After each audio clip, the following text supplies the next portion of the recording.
thobela ke a le dumediša mo gohle ka be le gona le dumediša ke na pastor Thobejana ka mo go la Beresford.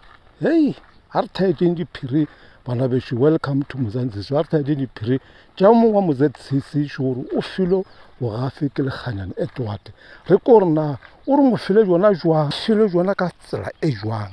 A re di thaetseng ke tšeo ja latela bamamedi ka moka le ba the change radio ka o fela mo gohle ka be le thetše le le gona ke a le leboga le le dumoša ke nna ntate Thobejana ke re tanko.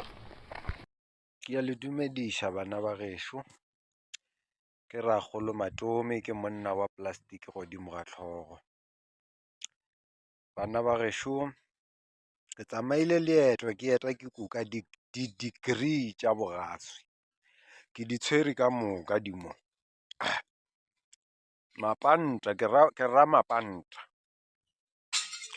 ka di-degree tša bogaswi, ke di tšere ka moka. Ya mafelelo ke ifile ke Dr. Kgomo, degree ya ka ya mafelelo ya bogaswi. Gane bjale ke graduate-ile ba ntsentšhitše internship nyana ke gola modende ka kua SASSA ka kua ke 2108 e ka re ba tla iša or ba išitše godimo ka 20 ranta o la gore ke 2200. Bana ba gešo, go ra gore I'm a certified segaswi akere. Bjale mmamotla ke kgopela go gafa go enjoya bogaswi baka bo ke filego ke bona ke marena le mantona aka a anketileng ka pele.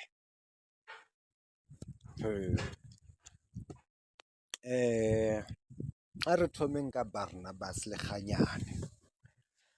Barnabas Lekganyane o mpethile ka ngwanenyana monna ka maki. Mola nkgonne mola ka Rika, wa e tseba Rika ke gona ke Jampano Barnabas.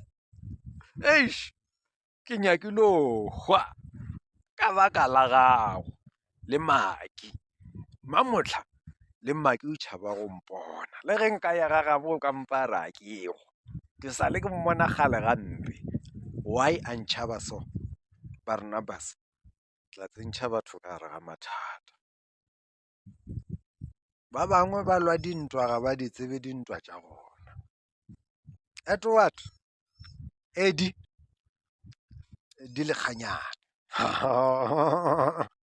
ke ka mokgwa damanola ngakela ya le Zimbabwe be go bitša ka gona ke re Eddie, Mr. Eddie, I'm with Thabo here,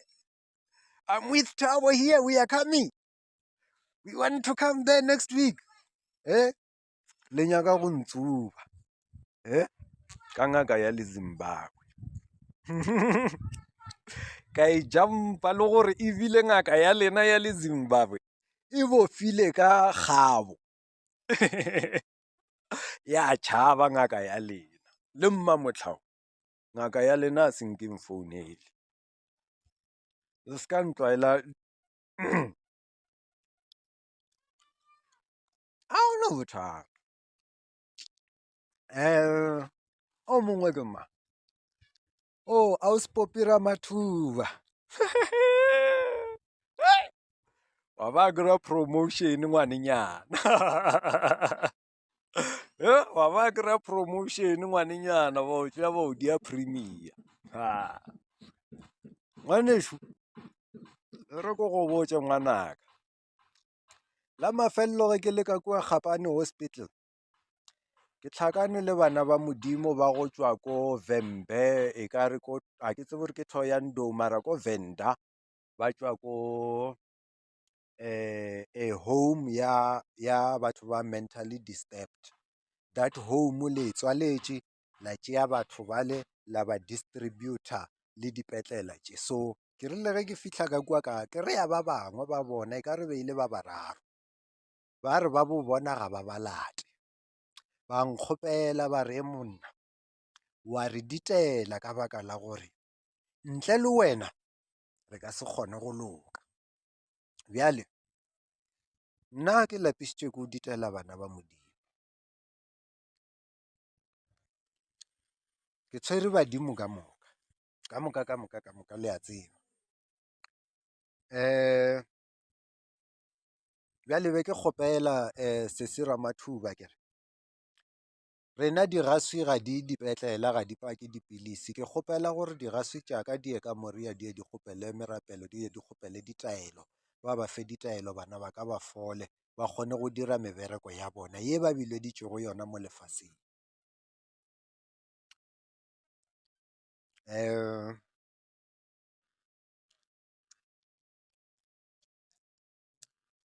Ene ke kgopela o bantšhe mola programming yela ya lena ya ke eng USAID.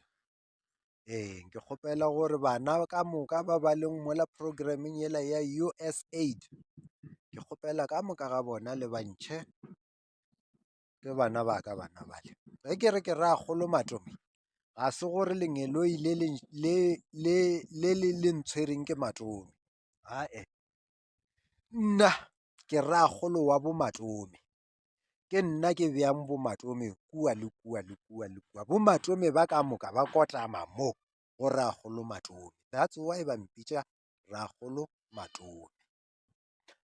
A kere bjale ke kgopela gore bana baka wa ba tseba bao ba tsentšhitšeng godimo ga program yeo ya gago, go no tshwana le nna go ntsentšhitše ka re ga program yeo ya gago, ebile le a ntšhošetša le re le mpha pay for 12 months.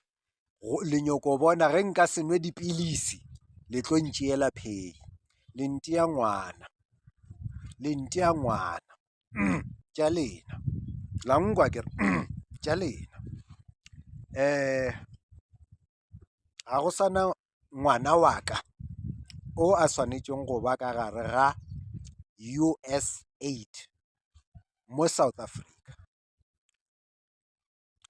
Ga go sana ngwana wa ka o le tlo mo hlabelang ka di-injection tša lena tša mogwete.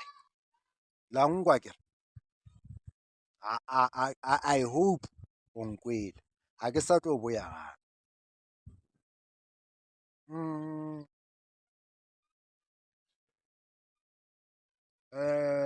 O mongwe ke mang? Oh, Sesi Thembi Nkadimeng, he o ntebetše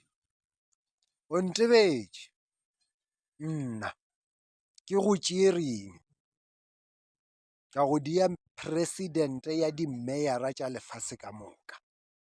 Mamohla wena o ntebetše, wena o lebetše nna ke go tšereng ka go tshediša mawatle, ka go emiša pele ga di-mayor-a tša Makgowa le tša ma-China le tša dilo tše ka moka. Mara wena ga o nyake nna ke ya go dia mošomo wa ka. Ausi Thembi Nkadimeng, mamohla ke di-2 tša April, o mongwe le o mongwe ga a kgethe lebitla la gage, o mongwe le o mongwe a kgethe lebitla la gage. Ge e le gore o dia le ba leswiswi, dira le bona o tshware o tie. Ge e le gore o dira le ba lesedi, dira le bona o tshware o tie. O re ga a ngwadile ka gare ga mangwalo a makgethwa a dipopaye, o re ke atla ke tshwere moputso ka diatla tšaka, molokiloka o tšwele pele, mosenyisenya o tšwele pele. Thembi Nkadimeng, fear plays with the mind, ngwana mma. Ge e le gore ba o tšhošetša, kgetha gore letšhogo la nnete ke le lefe. Ke a feta lena a ke re ke a gafa, ke nyaka gore le tsošološe Witchcraft Act ka nna. 1, number 2, ke nyaka gore melawana ka moka ye le e dirileng ya go addressa social media ka moka le invoke mo go nna la nkwa kere.